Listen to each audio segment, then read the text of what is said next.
If you're looking to have me on your team, what are you doing to recruit me?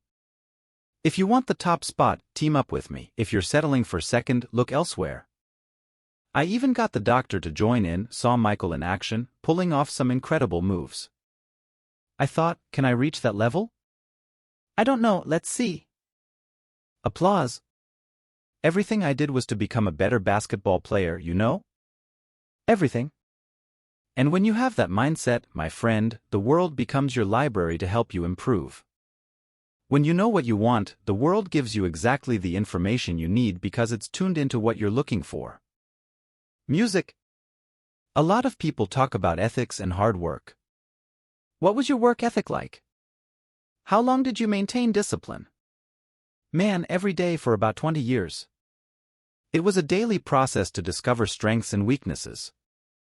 Like, my vertical leap was 40, not 46 or 45. My hands are big, but not gigantic. So, I had to find a way to strengthen them to handle the ball and do what I needed. Speed, I was quick, but not a rocket. I was agile, but not a ninja. So, I had to rely more on skill, angles, study the game more. But I enjoyed it from the beginning. I remember starting to watch games and study the game, and that never changed. For me, it's emotionally powerful to put myself in a situation where, during practices or games, I shift my mind to something else. It's like, for me, as Maximus said in Gladiator, grabbing the dirt, smelling the grime, and it's time to go. So, that was my mental shift.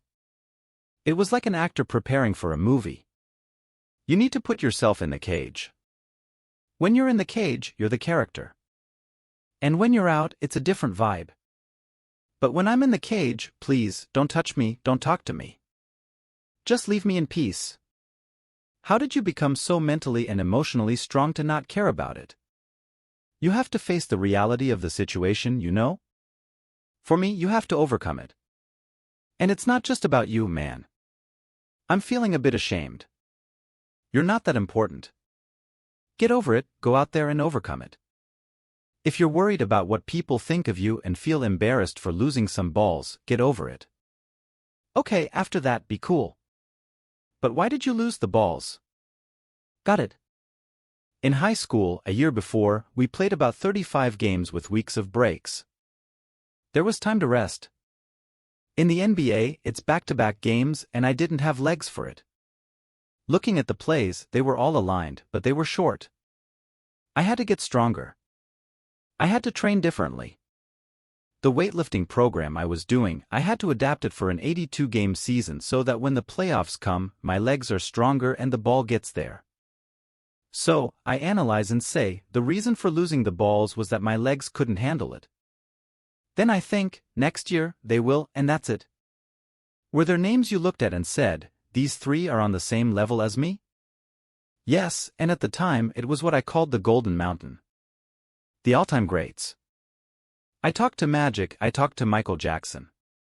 Yeah, I talked to them. How did they do it? All experiences. Michael, in particular, became my older brother. He's been my older brother since I entered the league. How was that arrangement? I approached him and started understanding the mechanics of the game, how they dealt with things. Details and obsession at the highest levels, and that's what I did. There were players who had that passion but weren't willing to compromise their lives to do it. It's a choice. You have your stuff, your family, and the game can't be the number one priority. So, I thought it'll be fun. If I were your high school friend or your cousin, how would our role change? How does it change when you enter the league and want to be the greatest or one of the greatest? How does our role change?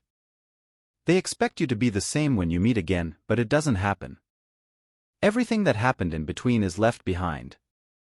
So, these long-term things, all the commitments you have to fulfill. I see many players going on vacation with other players, close friends, just to enjoy or be together. I didn't do that. I never did. It was a choice. Why didn't you? Because when I retire, I don't want to say, I should have done more. I don't want that. Music applause. A lot of people are spending money to see you in action. Play. Play. Your job is to be in shape. My job is to be strong enough to play at this level every night. And as a competitor, I don't whine like, man, my back hurts, we have a game tomorrow. That really happened. There was a game against Toronto and Vince Carter because, my back was bad. But people were saying, oh, he's avoiding the game. Sorry, I don't think so. I was there, at the free throw line, saying, maybe there are many days to rest and recover, but today is not one of them. My back may bother me any other day, but today it won't hinder me. You'll have to see me today. But if you need to make a significant investment, what's the decision-making process? Do you do your own research? Does it take time? Do you get a consultant, go to a system you like? For me it's easy. Understand the business. Is it a business that can help in some way? And the entrepreneurs, does the company have a culture that you find sustainable? Do you believe in these leaders? Are they obsessive and create an obsessive culture? So, I usually look at these 4 factors. It's quite big, really big. With the same determination, how's your work routine now? This is different because I'm not writing a movie script or directing films. What I have to do is ensure that the people we bring in, these obsessed individuals we bring in, challenge themselves to do the best work they think they can do. That's what I'm doing leading. You're playing against the Golden State Warriors. The score is 107-109. It's getting close to the playoffs. You know exactly what's happening in the game.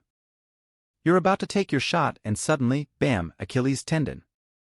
Okay, you made the free throws and left the court. Had to have surgery.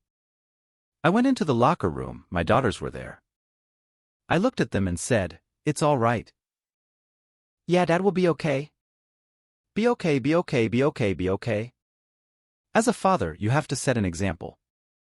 You have to set an example. This is just another obstacle. This won't define me. It won't stop me. It won't make me quit the sport I love. I'll leave when I want, the way I want. And that's when I made the decision. You know what? I'm going to do it. I'm going to do it. That's what you have to take as a learning, always moving forward without stopping for anything. That's how you go far.